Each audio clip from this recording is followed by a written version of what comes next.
de Maeglin. Aredel Arfeiniel, la blanca señora de los Noldor, hija de Fingolfin, vivía en Nebras con su hermano Turgon, y fue con él al reino escondido. Pero se cansó de la ciudad guardada de Gondolin, deseando más que nunca volver a cabalgar en las vastas tierras y andar por los bosques, como había sido su costumbre en Valinor. Y cuando hubieron transcurrido 200 años después de concluida la construcción de Gondolin, habló con Turgon y le pidió autorización para marcharse. Turgon se resistía a que se fuera y durante mucho tiempo no lo consintió, pero por fin cedió, diciendo: «Ve, si esa es tu voluntad, aunque se oponga a lo que me dicta mi buen juicio, y preveo que será para mal de los dos. Pero irás solo en busca de Fingon, nuestro hermano, y los que envío contigo volverán a Gondolin tan deprisa como les sea posible».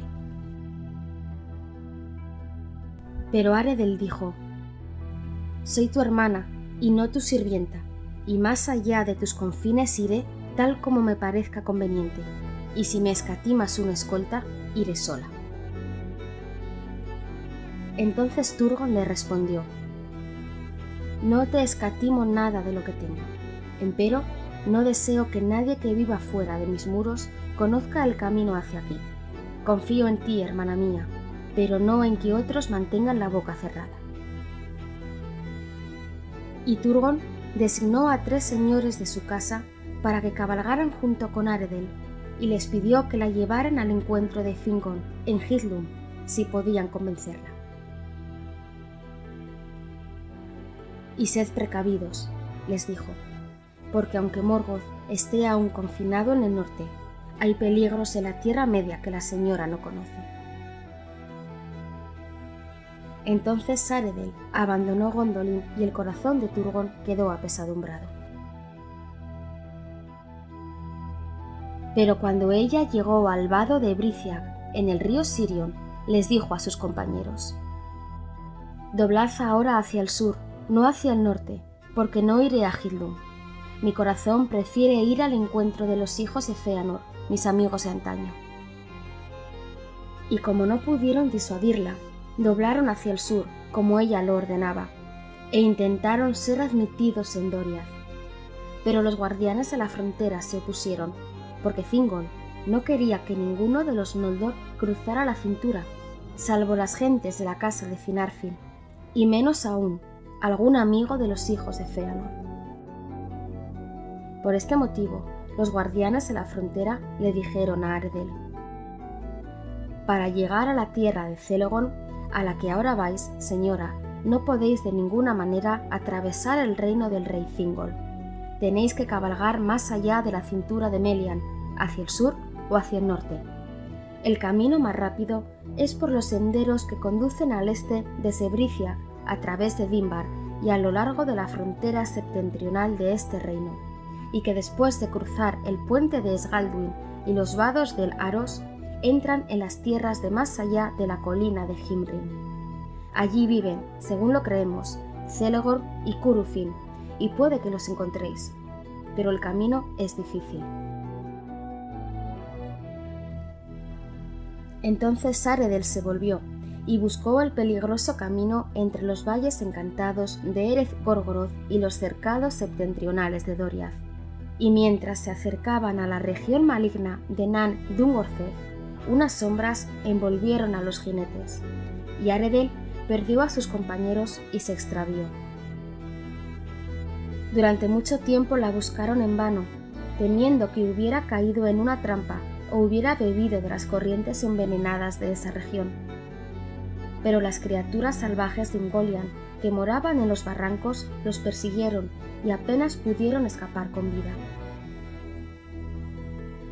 Cuando por fin regresaron y contaron su historia, hubo gran dolor en Gondolin, y Turgon pasó largo tiempo solo, soportando en silencio la congoja y la cólera.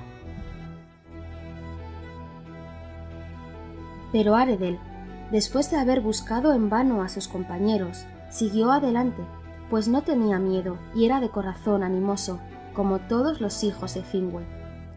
Y sin desviarse del camino, cruzó el Esgaldwin y el Aros, y llegó a la tierra de Himlam, entre el Aros y el Celon, donde vivían Celegorm y Curufin en aquellos días, antes de romperse el sitio de Angband. No estaban allí en ese momento, y cabalgaban con Carantir hacia el este, en Zargelion. Pero las gentes de Celegorm la recibieron con grandes honores y la invitaron a habitar entre ellos hasta el regreso del Señor. Por un tiempo estuvo allí contenta y disfrutaba paseando libremente por los bosques, pero como el año se prolongaba y Celegorm no regresaba, se sintió inquieta otra vez y tomó como costumbre cabalgar sola, siempre más lejos, en busca de nuevos senderos y claros umbrosos y vírgenes. Así fue que al menguar el año, Aredel llegó al sur de Himlam y cruzó el Celon, y antes de que se diera cuenta, estaba atrapada en Nan Elmoth. En ese bosque, en edades atrás, Melian iba de un lado a otro por el crepúsculo de la Tierra Media, cuando los árboles eran jóvenes y todo parecía envuelto en un sereno encantamiento. Pero ahora los árboles de Nan Elmoth eran los más altos y los más oscuros de toda Beleriand, y allí nunca llegaba el sol, y allí moraba Eol, a quien llamaban el Elfo Oscuro. Era pariente de Thingol, pero se había sentido inquieto e incómodo en Doriath, y cuando la cintura de Melian rodeó el bosque de Region, donde él vivía, escapó a Nan Elmoth. Allí habitó en la sombra profunda, enamorado de la noche y del crepúsculo bajo las estrellas.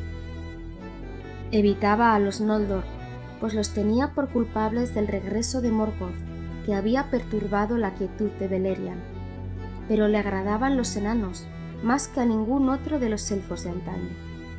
Por él se enteraron los enanos de lo que había ocurrido en las tierras de los Eldar. Ahora bien, el tráfico de los enanos que bajaban de las montañas azules seguía dos caminos a través de Beleriand oriental, y el camino septentrional, que conducía a los vados del Aros, pasaba cerca de Nan Elmoth. Y allí Eol solía encontrarse con los Naugrim, y cuando la amistad creció entre ellos, iba a veces invitado como huésped a las profundas mansiones de Nogroth o Belegos.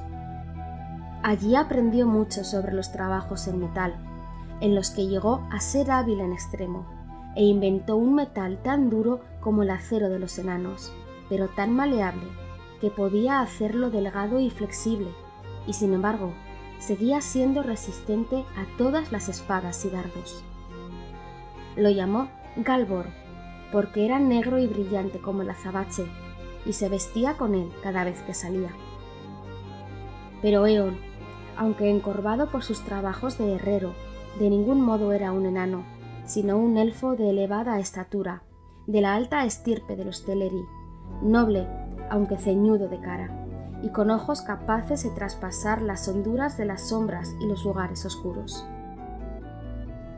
Y sucedió que vio a Adere Larfeiniel extraviada entre los árboles altos cerca de los bordes de Nan Elmoth, un resplandor blanco en la tierra en penumbra.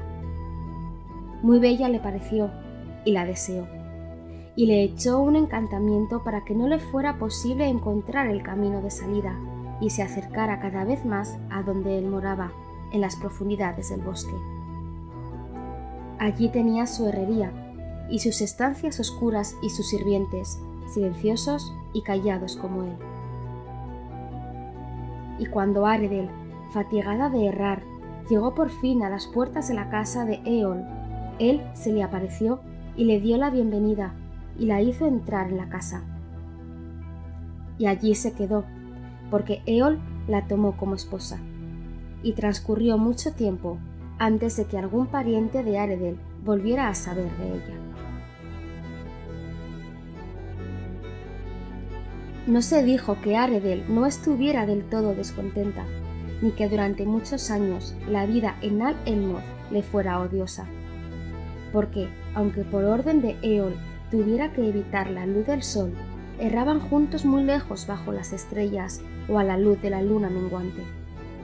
También podía pasearse sola por donde quisiera, aunque Eol le había prohibido que buscara a los hijos de Fëanor o a ningún otro de los Noldor.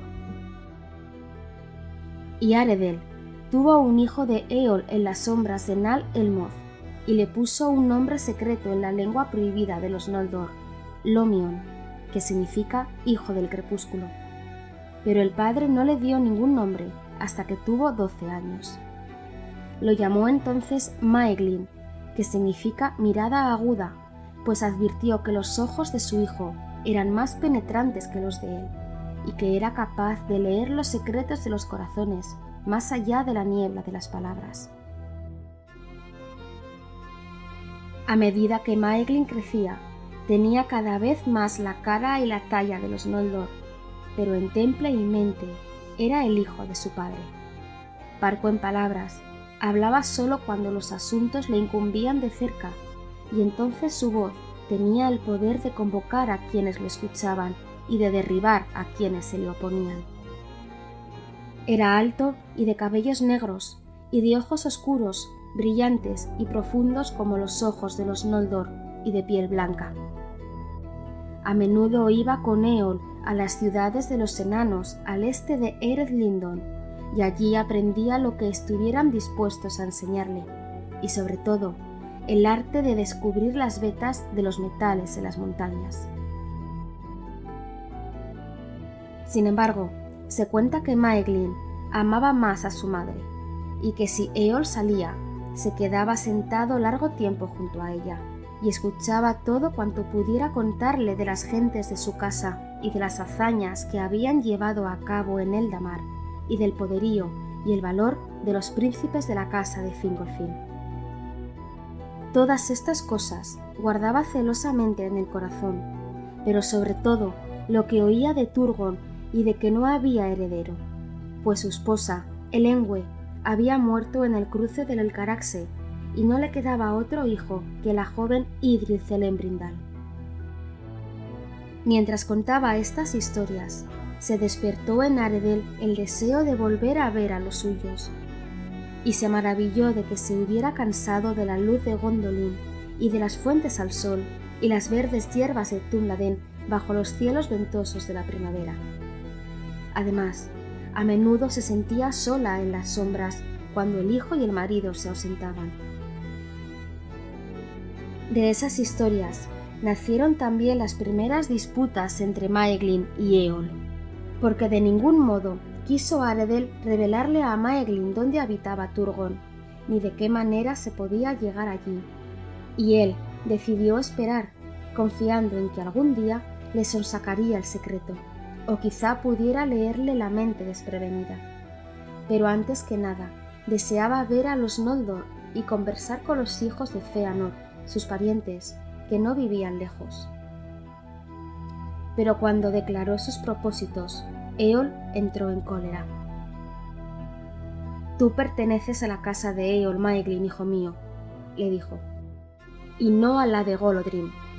Toda esta tierra es la tierra de los Teleri, y no tendré trato, ni permitiré que mi hijo tenga trato con los asesinos de nuestros hermanos, los invasores y los usurpadores de nuestros hogares. En esto me obedecerás o te pondré en prisión». Y Maeglin no le contestó, pero se mantuvo frío y silencioso, y ya no salió con Eol, y Eol desconfiaba de él. Sucedió que en pleno estío, los enanos, como era su costumbre, invitaron a Eol a una fiesta que se celebraría en Nogroth, y él se ausentó. Maeglin y su madre fueron libres por un tiempo de ir a donde se les antojara, y a menudo cabalgaron hasta los extremos del bosque en busca de la luz del sol. Y en el corazón de Maeglin se encendió el deseo de abandonar Nan el-Moth para siempre. Por tanto, le dijo a Aredel: «Señora, partamos mientras podamos. ¿Qué esperanza hay en el bosque para vos y para mí? Estamos aquí prisioneros, y no encontraré en este sitio beneficio alguno. porque he aprendido todo lo que sabe mi padre, o lo que pueden revelarme los enanos. ¿No iremos a Gondolin? Vos seréis mi guía y yo vuestro guardián. Entonces Aredel se sintió complacida y contempló con orgullo a su hijo, y diciendo a los sirvientes de Eol que iban en busca de los hijos de Fëanor, partieron y cabalgaron hacia el confín septentrional de Nan Elmoth. Allí cruzaron la estrecha corriente del Célon a la tierra de Himlath, y cabalgaron hacia los vados de Aros, y luego hacia el oeste, a lo largo de los cercados de Doriath. Ahora bien, Eol volvió del este más pronto de lo previsto por Maeglin, y descubrió que su esposa y su hijo habían partido solo 2 días atrás. Y tan grande fue su cólera, que corrió tras ellos aún a la luz del día. Al entrar en Himlath se dominó, y fue más cauteloso, recordando el peligro que corría, pues Celegor y Curufin eran poderosos señores que no amaban a Eol, y Curufin, además, era de peligroso temple. Pero los exploradores de Aglon habían descubierto la cabalgata de Maeglin y Aredel hacia los vados del Aros, y Curufin, advirtiendo que días extraños se avecinaban, marchó hacia el sur desde el paso y acampó cerca de los vados. Y antes de que Eol se hubiera internado mucho en Himlath, fue abordado por unos jinetes y llevado luego ante el señor Curufin. Entonces le dijo Curufin a Eol: ¿Qué os trae a mis tierras, elfo oscuro? Un asunto urgente, quizá, que expone a la luz del día a alguien que tanto esquiva el sol. Y Eol, conociendo el peligro en que se encontraba, retuvo las amargas palabras que le nacían en la mente. He sabido, señor Curufin, dijo, que mi hijo y mi esposa, la blanca señora de Gondolin, han ido a visitaros mientras yo me encontraba ausente de mi casa, y me pareció adecuado unirme a ellos en este cometido. Entonces Curufin se rió de Eol y dijo: quizás habrían encontrado la bienvenida menos cálida de lo esperado si vos los hubierais acompañado, pero no tiene importancia, porque no venían aquí. Hace 2 días que han cruzado los Arosiag y de allí cabalgaron rápidamente hacia el oeste. Parece que queréis engañarme, a no ser en verdad que vos mismo seáis el engañado. Y Eol respondió: entonces, señor, quizá me deis permiso para partir y descubrir la verdad en este asunto. Tenéis mi permiso, pero no mi amor, dijo Curufin. Cuanto antes abandonéis esta tierra, tanto más estaré complacido. Entonces Eol montó su caballo diciendo: es afortunado, señor Curufin, encontrar a un pariente tan amable en momentos de necesidad. Lo recordaré cuando regrese. Entonces Curufin miró sombrío a Eol. No ostentéis el título de vuestra esposa ante mí, dijo, porque los que roban a las hijas de los Noldor y las desposan sin dote o autorización no ganan parentesco con los Noldor. Os doy permiso para partir. Aprovechadlo e idos. De acuerdo con las leyes de los Eldar, no puedo mataros en esta ocasión.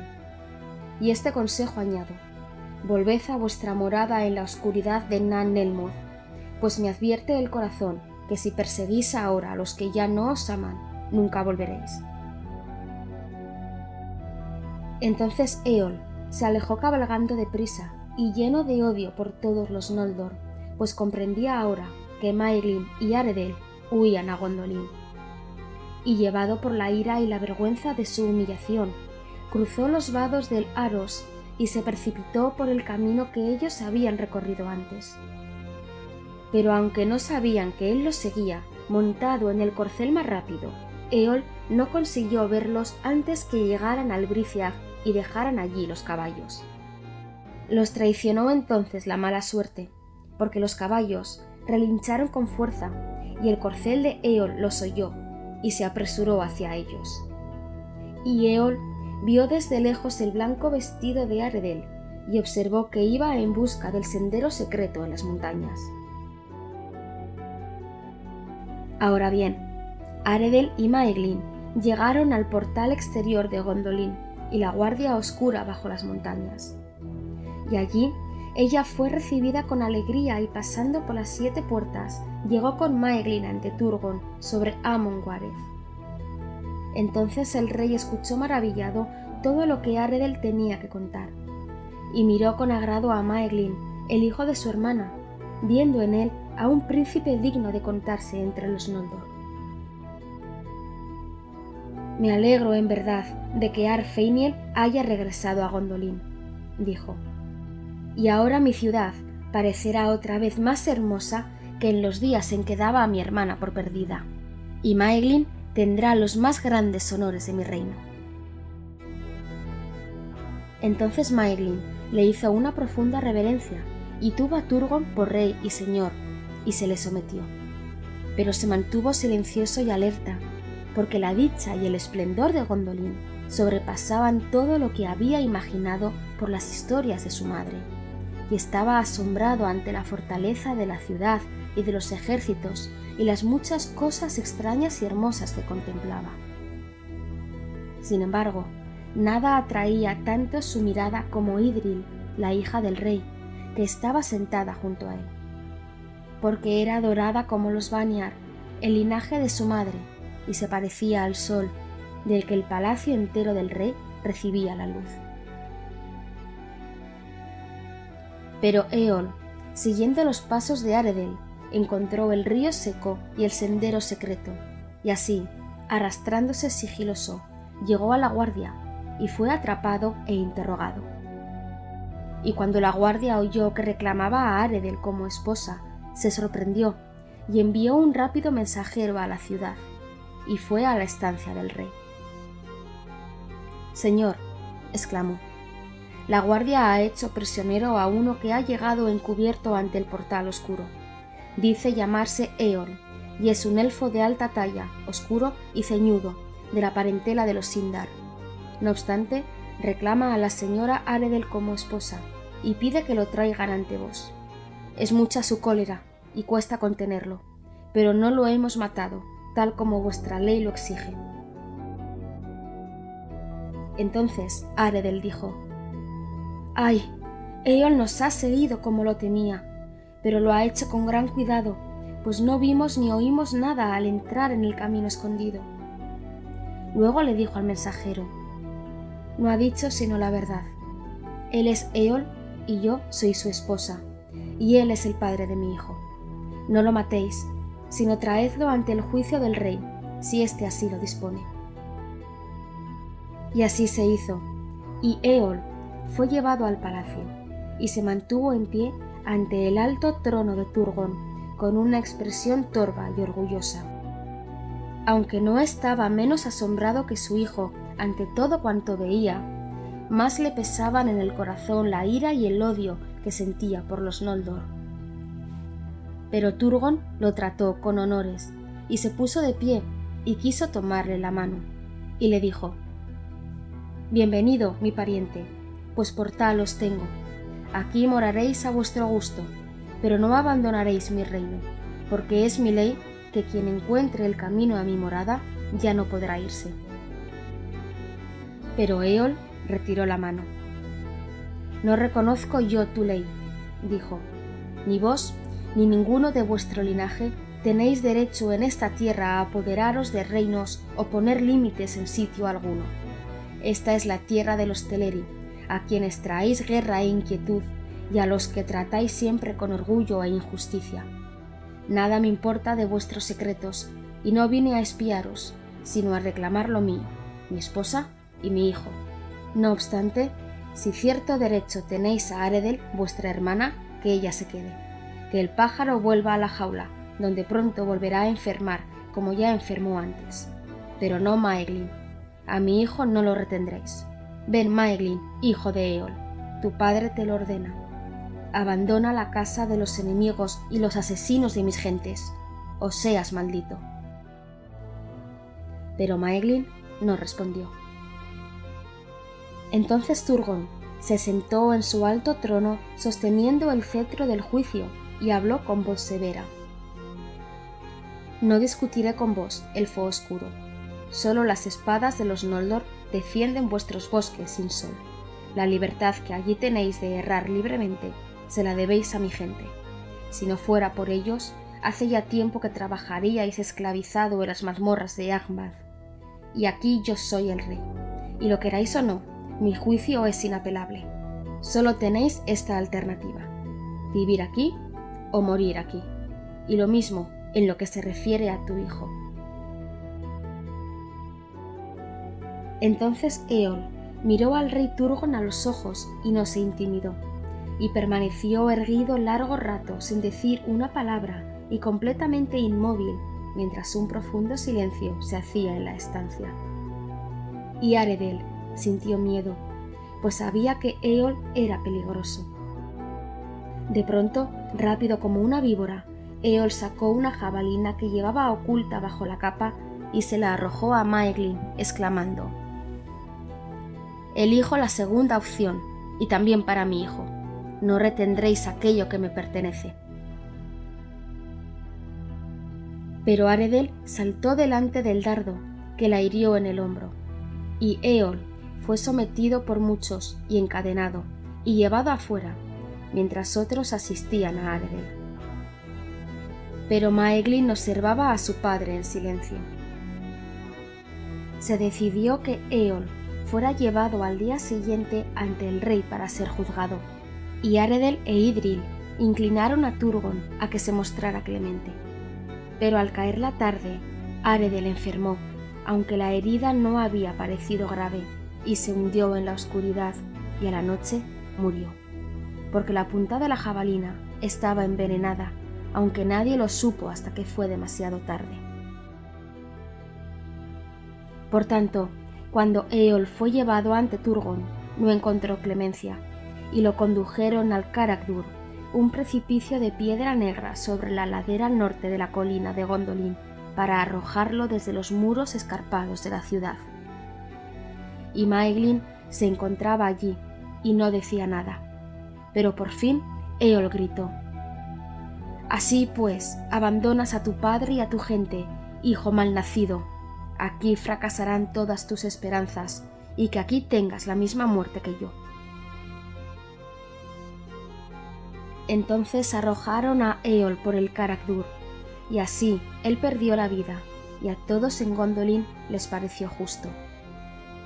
Pero Idril se sintió perturbada, y desde ese día desconfió de Maeglin. Pero Maeglin prosperó, y se engrandeció entre los Gondolindrim, alabado por todos y alto en la estima de Turgon, porque si bien aprendía con ansiedad y rapidez todo cuanto estaba a su alcance, también tenía mucho que enseñar. Y reunió a su alrededor a todos los que se interesaban por la herrería y la minería, y exploró la Secoriath, que son las montañas circundantes, y encontró ricos filones de metales diversos. Sobre todo, apreció el duro hierro de la mina de Angabar, al norte de la Secoriath, y de allí obtuvo gran riqueza en acero y metal forjado, de modo que las armas de los Gondolindrim se hacían cada vez más fuertes y afiladas. Y eso les valió de mucho en los días por venir. Maeglin era de buen juicio y precavido, y sin embargo también osado y valiente en la hora de la necesidad. Y eso se vio en días posteriores, porque cuando en el año terrible de las Nirnaeth Arnoediath Turgon fue en ayuda de Fingon al norte, Maeglin no quiso quedarse en Gondolin como regente del rey, y marchó a la guerra, y luchó junto a Turgon, y se mostró feroz y temerario en la batalla. De manera que todo parecía favorecer la fortuna de Maeglin, que había llegado a ser poderoso entre los príncipes de los Noldor, y el más grande, excepto uno solo, entre los de mayor renombre en los reinos. Sin embargo, no revelaba lo que tenía en el corazón, y aunque no todo iba como él lo había querido, lo soportaba en silencio, ocultando su mente de manera que pocos podían leer en ella, excepto Idril Celebrimbor. Porque desde que llegara a Gondolin, Maeglin tenía una pena que se le hacía cada vez más dura y lo privaba de toda alegría. Amaba la belleza de Idril y la deseaba sin esperanzas. Los Eldar no se desposaban con parientes tan cercanos, ni tampoco nadie lo había deseado antes. Pero sea como fuere, Idril no quería a Maeglin, y conociendo cómo pensaba él en ella, lo quería todavía menos. Porque le parecía una cosa extraña y perversa en él, como en verdad siempre en adelante les pareció a los Eldar, un fruto maligno de la matanza de los hermanos, por la que la sombra de la maldición de Mandos cayó sobre la última esperanza de los Noldor. Pero al paso de los años, Maeglin continuaba observando a Idril y aguardaba, y el amor se le ennegreció en el corazón. Y tanto más intentaba imponerse en otros asuntos, sin esquivar faena ni peso, si de ese modo ganaba en poder. Así sucedía en Gondolin, y en medio de toda la dicha de ese reino, en días todavía de gloria, se había sembrado allí una oscura semilla maligna.